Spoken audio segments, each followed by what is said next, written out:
Hey everyone, welcome back.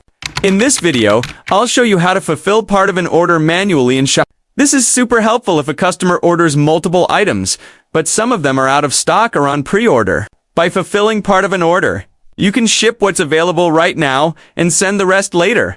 Let's get started. First, head over to your Shopify admin. From there, click on Orders in the left-hand menu. Now, find the order you want to fulfill and click on its order number 2. Open it. If you process your fulfillments manually, you'll see the option to mark as fulfilled.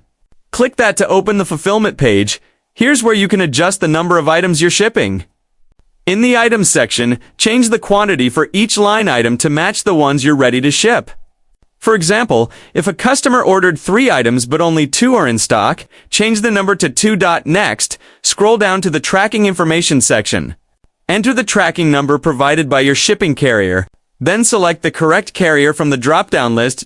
You can also choose to send shipment details to your customer by checking the box that says Send Shipment Details to your customer now. This will send them an email with the tracking info. But this only works if you have their email address on file. Once everything looks good, click Fulfill Items. After that, the order page will automatically update. You'll now see which items are marked as fulfilled and which are still unfulfilled. So you can easily come back later to ship the rest, and that's it. You've just fulfilled part of an order manually in Shopify. If you found this video helpful, don't forget to like, subscribe, and hit the bell icon for more easy Shopify tutorials. Thanks for watching, and I'll see you in the next one.